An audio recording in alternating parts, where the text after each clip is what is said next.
નમસ્કાર, સુરત કામરેજથી ઓમ શાંતિ હેલ્થ સેન્ટરમાંથી હું ગઢિયા સાહેબ બોલું છું. હવે આપણે આજે હસવાના ફાયદા શું થાય છે અને નથી હસતા નુકસાની કેટલી જાય છે, તો આજે ખુશ રહેવાના ફાયદા વધારે સમજાવીશું અને નુકસાની પણ સમજાવીશું. તો નથી હસતા એને નુકસાની કેવી જાય છે અને તકલીફ કેવી શરૂ થાય છે એ સાંભળો. જે લોકો હસતા નથી એનો ચહેરો કાળો પડી જાય, હસતા નથી એનો ચહેરાની ચમક ઓછી થઈ જાય, હસતા નથી એની ચહેરાની સુંદરતા ઘટી જાય, હસતા નથી એના હોઠ લાલ ગુલાબીમાંથી કાળા પડી જાય, હસતા નથી એના વાળ ખરી જાય, એના વાળ સફેદ થઈ જાય, હસતા નથી એનો ચહેરો બગડી ગયેલ પોપૈયા જેવો થઈ જાય, હસતા નથી એનો ચહેરો મૂડલેસ થઈ જાય, હસતા નથી એના આંખની નીચે મોટા કાળા ધબ્બા થઈ જાય, હસતા નથી એટલે ખીલ વધી જાય, હસતા નથી એટલે ફોડકા નીકળે, હસતા નથી એટલે ચહેરો આપણો જોવા જેવો ન થાય, ચહેરો આપણો કાળો પડી જાય. આટલી બધી નુકસાની નથી હસતા એટલે જાય છે.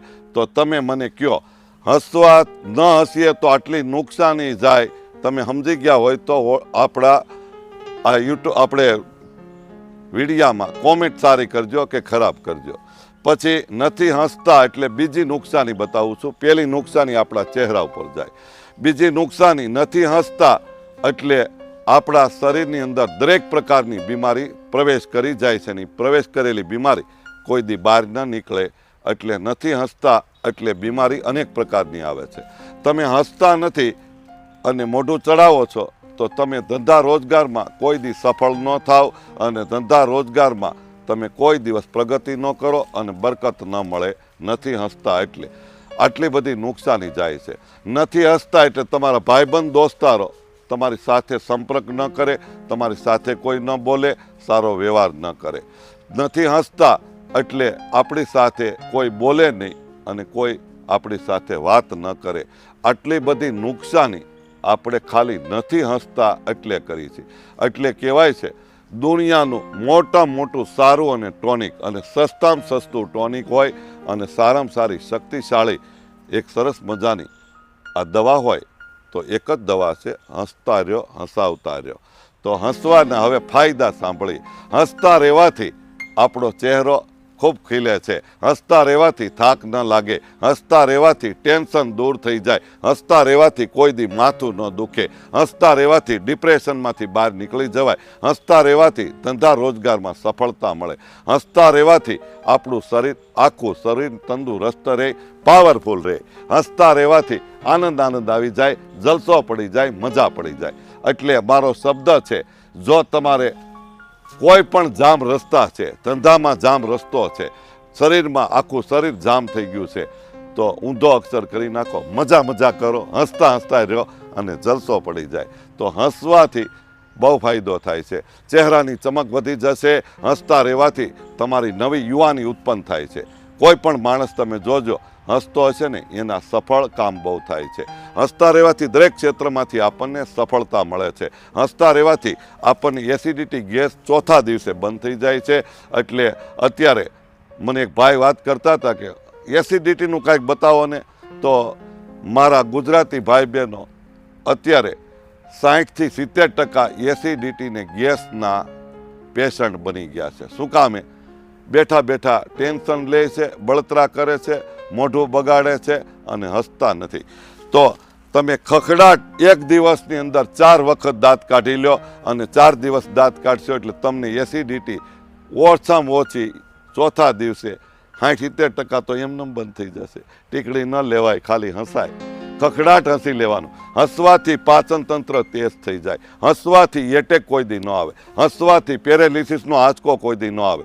તમે ડીપમાં ઉતરજો, પેરેલિસિસ વાળાને પેશન્ટને તમે પૂછશો જ્યારે એટેક આવ્યો એના પહેલાં, તો છેલ્લે 2 વર્ષ સુધી પેરેલિસિસના પેશન્ટે ખખડાટ દાંત ન કાઢ્યા હોય એને જ પેરેલિસિસ આવે છે. એટલે દુઃખ ન લગાડતા કોઈ પેરેલિસિસવાળા. તો હવે આપણા હાથ પગ ચલાવવા છે, તંદુરસ્તી લાવવી છે, ખુશ રહેવું છે, તો તમે રોજ દાંત કાઢી લેવાનું, સવારમાં, સાંજે, બપોરે, જ્યારે મેળ પડે ત્યાં. એટલે હું તો એવું કહું છું કે કોઈ પણ કામમાં બેફિકર થઈને ખખડાટ દાંત કાઢી લેવાના. સાચી રીતે દાંત કાઢવાના, ખોટી રીતે દાંત કાઢવાના, જેમ ફાવે એમ દાંત કાઢવાના. નાના એવા બાળક બનીને દાંત કાઢવાના, બેફિકર દાંત કાઢવાના, નિસ્વાર્થપણે દાંત કાઢવાના અને જામો જામો પડી જાય. તમને એવું લાગે, શરમ આવે, દરવાજા બંધ કરી દો, બાથરૂમમાં જઈને દાંત કાઢો, ટોયલેટમાં જઈને દાંત કાઢો, રૂમ બંધ કરીને દાંત કાઢો, ટેરેસ ઉપર ચડીને દાંત કાઢો, બેફિકર દાંત કાઢો, નાના એવા બાળક બનીને દાંત કાઢો, તો બંધ પડેલા આપણા બધાય સાંધા ખુલે છે અને કોઈ દિવસ હૃદયની બ્લોકેજ નળી ન આવે. એટલે બેફિકર હસી લ્યો અને મેળ પડી જશે. જિંદગીને બહુ સારી છે. એટલે કહેવાય છે કોઈ પણ વ્યક્તિએ કોઈ પણ ક્ષેત્રની અંદર સફળ થયા છે, બિઝનેસમેન, કરોડપતિ હોય, અબજોપતિ હોય, કોઈ મોટા મોટા સેલિબ્રિટી હોય, એ લોકો હસવાથી કામ લીધું છે. આપણે બેફિકર બનીએ, હસીએ તો આપણે પણ સેલિબ્રિટી બનીએ, બિઝનેસમેન બનીએ અને મોટી મહાન હસ્તી બનીએ. એટલે કહેવાય છે કે હસવાથી ખૂબ ફાયદો થાય છે.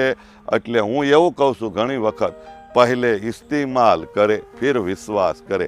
હસીને કયો અને કોમેન્ટ કરો કે ગઢિયા સાહેબ અમે હસવાનું ચાલુ કર્યું છે અને અમને બહુ ફાયદો થયો છે. સફળતાના તમારે મને કોમેન્ટ કરવાની છે અને હસવાનું ચાલુ કરી દો.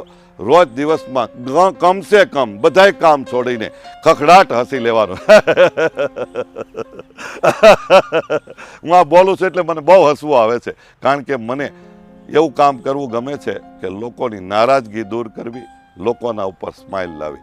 એટલે મારો શબ્દ ઘણી વખત છે, મોબાઈલ સબકે પાસ હે, સ્માઇલ કિસકે પાસ હે. મોબાઈલ આવ્યા પછી આપણે હસવાનું ભૂલી ગયા છીએ. અને કહેવાય છે સાહેબ, ખોટું ન લગાડતા હોય તો બોલો, છેલ્લા 20 વર્ષથી એક ધંધામાં ખૂબ પ્રગતિ કરી છે. એ ધંધાનું નામ છે બ્યુટી પાર્લર. જેના મોઢા બગડી ગયેલા હોય, મોઢું ચડાવેલું હોય, હસતા ન હોય ને, એને વધારે બ્યુટી પાર્લરમાં જવું પડે. અને જે બેફિકર દાંત કાઢે છે ને, એને બ્યુટી પાર્લરવાળા મળવા આવે છે અને કોંગ્રેચ્યુલેશન કહેવા આવે છે કે તમે જે કામ કરો છો, કઈ પ્રોડક્ટ વાપરો છો, એ મને બતાવો. અને સાહેબ હું હકીકત કહું છું, અમારી ઘણી બહેનો, બ્યુટી પાર્લરવાળી બહેનો અમને કહેતી હોય છે, સાહેબ આ પ્લોટ ખાલી નથી થયો હજી, અને આ પ્લોટમાંથી વાળ નથી ખરતા, એનો રાજ બતાવો. અને તમે આટલા બધા ગુલાબી ગાલની જેમ આવડી મોટી ઉંમરે પાવરફુલ શેનાથી રહ્યો છો? તો હું સવારમાં રોજ 8-10 મિનિટ પહેલાં ખખડીને દાંત કાઢું છું. એ મારું ખુશીનું અને તંદુરસ્તીનું રાજ છે. તો તમે પણ ખુશ રહો અને તંદુરસ્ત રહો. બીજાને તંદુરસ્તી આપવા માટે ખુશ રહેવાનું છે અને તમે પણ ખુશ રહેજો. આ ખુશીનો વિડીયો બેફિકર બીજાને મોકલો અને શેર કરો. તમને આપણા ગુજરાતી મિત્રો જેટલા મારો વિડીયો જોવે છે, દરેકને હું દંડવત પ્રણામ કરું છું અને ખૂબ ખૂબ બિરદાવું છું અને ધન્યવાદ કરું છું. તમને તમારા પરિવારને, તમારા ઘરમાં રોજ ખુશી લહેરાય અને રોજ તમે તંદુરસ્ત રહો, એવી હું શુભભાવના રાખું છું અને શુભકામના રાખું છું. તમને તમારા પરિવારને ભગવાન સુખ આપે, શાંતિ આપે, તંદુરસ્તી આપે, આનંદ આપે અને તમે રોજ ધનના ઢગલા કરતા રહો, એવી હું પ્રાર્થના કરું છું અને દુઆ કરું છું. ખૂબ ખૂબ ધન્યવાદ છે બધાને. ખૂબ ખૂબ ધન્યવાદ. ખૂબ ખૂબ ધન્યવાદ.